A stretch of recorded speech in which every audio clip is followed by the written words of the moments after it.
বন্ধুরা, আপনারা মসুর ডালের তো অনেক রেসিপিই খেয়ে দেখেছেন। এই চিকেন দিয়ে মসুর ডাল কি কোনোদিন খেয়ে দেখেছেন? না খেলে আজই বানিয়ে নিন। এর স্বাদ মুখে লেগে থাকবে, এত দারুণ হয় এটা খেতে। আর একবার যদি বন্ধুরা এই রেসিপিটা বানিয়ে খান, তা আপনারা এর প্রেমে পড়ে যাবেন, এত দারুণ লাগে এটা খেতে। নমস্কার বন্ধুরা, আবার নতুন ভিডিও নিয়ে আপনাদের সামনে হাজির হয়েছি। আমার চ্যানেলটা নতুন হয়ে থাকলে চ্যানেলটিকে সাবস্ক্রাইব করে আমার পাশে থাকবেন। চলুন আর কথা না বাড়িয়ে ভিডিওটা শুরু করা যাক। এখানে আমি এক বাটি মসুর ডাল নিয়ে নিয়েছি। এতে 200 গ্রাম পরিমাণ মসুর ডাল আছে। এবার ডালটাকে খুব ভালোভাবে ধুয়ে নেব। আমি কিন্তু আমার পরিমাণ মতো ডাল নিয়ে নিয়েছি, আপনারা আপনাদের পরিমাণ মতো নিয়ে নেবেন। এবার ডালটাকে জল পাল্টিয়ে পাল্টিয়ে খুব ভালোভাবে ধুয়ে নেব 2-3 বার। মসুর ডালে বন্ধুরা প্রচুর নোংরা থাকে, সেগুলোকে কিন্তু খুব ভালোভাবে ধুয়ে নিতে হবে। আমি 2-3 বার জল পাল্টিয়ে পাল্টিয়ে ধুয়ে নেব। ডালটাকে আমি খুব ভালোভাবে ধুয়ে নিয়েছি। এখানে আমি 300 গ্রাম পরিমাণ চিকেনের সলিড পিস নিয়েছি।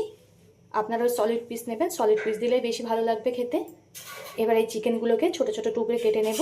আমি চিকেনগুলো দেখুন ঠিক এমন ছোট ছোট পিস করে নিয়েছি।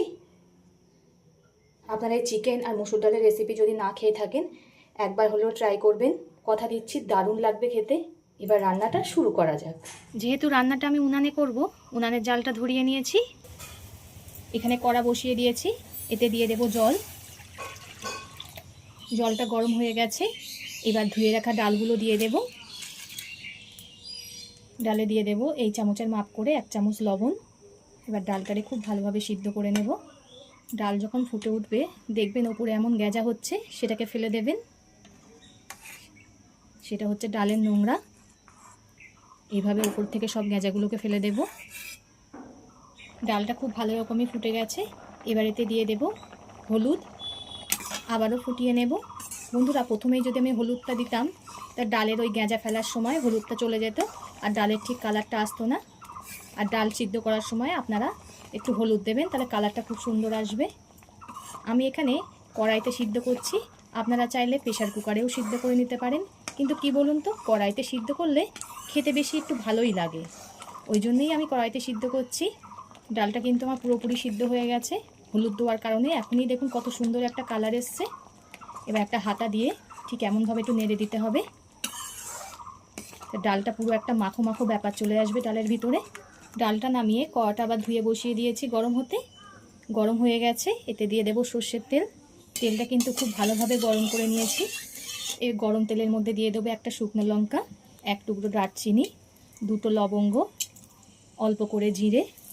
ফোড়ন থেকে যখন একটা সুন্দর মিষ্টি গন্ধ বেরাবে, তখন এতে দিয়ে দিতে হবে 2টো বড় সাইজের পেঁয়াজ কুচি, যেটা আমি আগে থেকেই কুচিয়ে রেখেছিলাম। পেঁয়াজটা একটু ভালো করে ভেজে নেব। পেঁয়াজটা কিন্তু আমার ভাজা হয়ে গেছে, খুব একটা বেশি ভাজলে হবে না, ঠিক এমন একটু হালকা করেই ভাজতে হবে। এবার এতে দিয়ে দেব একটা মাঝারি সাইজের টমেটো কুচি। টমেটোটা ততক্ষণ ভাজতে হবে যতক্ষণ না গলে। টমেটোগুলো গলে গেছে, এবার এতে দিয়ে দেব 4 চামচের 2 চামচ আদা রসুন বাটা। যতক্ষণ না আদা রসুনের কাঁচা গন্ধটা চলে যায় ততক্ষণ একটু কষিয়ে নেব। কষাতে কষাতে আদা রসুনের কাঁচা গন্ধ চলে গেছে, আর মশলা থেকে দেখুন কেমন তেল ছাড়া আরম্ভ করে দিয়েছে। এই সময় বুঝতে হবে মশলাটা কষা হয়ে গেছে। এবার এই মশলার মধ্যে চিকেনগুলোকে দিয়ে দেব। চিকেন দিয়ে খুব ভালোভাবে কষিয়ে নিতে হবে সব কিছুর সঙ্গে। বন্ধুরা, আপনারা চিকেন বা ডালের তো অনেক রেসিপি খেয়েছেন, এইভাবে একবার ডাল দিয়ে চিকেন রেসিপি করে দেখবেন, আশা করি সকলেরই ভালো লাগবে। আর একবার যদি বানিয়ে খান, স্বাদ মুখে লেগে থাকবে, এতই দারুণ হয় এটা খেতে। ভাত, রুটি, পরোটা যে কোনো কিছু দিয়েই জমে যাবে। একবার হলেও ট্রাই করে কমেন্ট করে জানাবেন কেমন হয়েছে। আর আমাদের বাড়িতে যখনই চিকেন আনে, সলিড পিস কটা রেখে দিয়ে এইভাবেই তো ট্রাই করে দেখা যায় যে কেমন হয়েছে। অনেকেই আছে চিকেনের সলিড পিস খেতে পছন্দ করেন না, এইভাবে একবার হলেও ট্রাই করবেন, সবাই আঙুল চেটে খাবে, কথা দিচ্ছি। খুব ভালোভাবে কষিয়ে নেব। 5 মিনিট মতো কষিয়ে নিয়েছি। এবার এতে দিয়ে দেব লবণ, হলুদ গুঁড়ো। বন্ধুরা, প্রথমেই যদি আমি লবণ দিতাম চিকেন থেকে জল বেরাতো, চিকেনটা ভালো কষানো যেত না, তাই কিছুক্ষণ কষিয়ে নেওয়ার পরে তারপরে লবণ দিতে হবে। আবারও খুব ভালোভাবে কষিয়ে নেব। চিকেনটা 15 মিনিট মতো আমি খুব ভালোভাবে কষিয়ে নিয়েছি। এবার এতে দিয়ে দেবো এই 4 চামচের মাপ করে 1 চামচ ধনিয়া গুঁড়ো, 7 চামচ দিয়ে দেবো ভাজা জিরের গুঁড়ো। আবারও কষিয়ে নিতে হবে।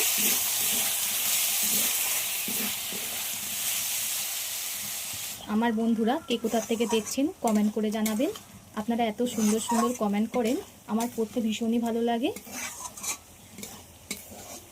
এভাবে পাশে থেকে সাপোর্ট করার জন্য অসংখ্য ধন্যবাদ সকলকে। আপনারা বন্ধুরা পাশে না থাকলে আমি কিন্তু কখনোই এগিয়ে যেতে পারবো না। এই রেসিপিটা যাকেই করে খাওয়াবেন সে জিজ্ঞেস করবে কেমন করে বানালে গো, এত দারুণ হবে এটা খেতে, কেউ বুঝতেই পাবে না আপনি মসুর ডাল দিয়ে করেছেন। চিকেনটা আমি খুব ভালোভাবে কষিয়ে নিয়েছি, চিকেনটা গলেও গেছে। এবার এতে দিয়ে দেব আগে থেকেই সিদ্ধ করে রাখা মসুর ডাল। এবার এতে দিয়ে দেব পরিমাণ মতো জল। এখানে আমি আমার পরিমাণ মতো জল দিয়ে দিয়েছি, আপনারা আপনাদের পরিমাণ মতো জল দিয়ে দেবেন। দিয়ে দেব 2টো চিকিয়ে রাখা কাঁচা লঙ্কা, ঝালটা আপনারা আপনাদের পরিমাণ মতো দিয়ে দেবেন। আপনারা যেমন পরিমাণ ঝাল পছন্দ করেন, এই লঙ্কাগুলোই খুব ঝাল বলে আমি অল্প করেই দিলাম। আর যেহেতু আগে থেকেই একটা শুকনো লঙ্কা দিয়েছিলাম তার জন্যেও অল্প করে দিলাম। এবার ডালটাকে ফুটিয়ে নেব। ডালটা কিন্তু আমি খুব ভালোভাবে ফুটিয়ে নিয়েছি। বেশিক্ষণ ধরে ফোটাবেন তাহলে ডালের টেস্টটা বেশি পাওয়া যাবে। এবার এতে দিয়ে দেব অল্প করে কাসৌরি মেথি, আপনারা চাইলে ধনিয়া পাতাও দিতে পারেন। আমি এখানে কাসৌরি মেথি দিলাম, কাসৌরি মেথি দিলে খেতে বেশি ভালো লাগবে। এবার এতে দিয়ে দেব অল্প করে চিনি। চিনিটা না দিলেও কোনো ব্যাপার নেই, কিন্তু চিনিটা দিলে সব কিছুর টেস্টটাকে ব্যালেন্স করবে, ওই জন্য চিনি দিলাম অল্প করে। আমি 15 মিনিট মতো ফুটিয়ে নিয়েছি। আশা করি ডাল আর চিকেনের রেসিপিটা আপনাদের সকলেরই ভালো লেগেছে। কার কেমন লেগেছে কমেন্ট করে জানাবেন, আপনাদের কমেন্টের আশায় থাকবো। এবার এতে দিয়ে দেব গরম মশলা। এটা আমার বাড়িতে বানানো গরম মশলা। গরম মশলাটা দিয়ে কিন্তু বেশিক্ষণ ফোটাবো না। আমার হয়ে গেছে, নামিয়ে নেব। তো এতক্ষণ ধৈর্য ধরে ভিডিওটা দেখার জন্য সকলকে অসংখ্য ধন্যবাদ। সবাই সুস্থ থাকবেন, ভালো থাকবেন। পরবর্তী একটা নতুন রেসিপি নিয়ে আপনাদের সামনে আবার হাজির হচ্ছি।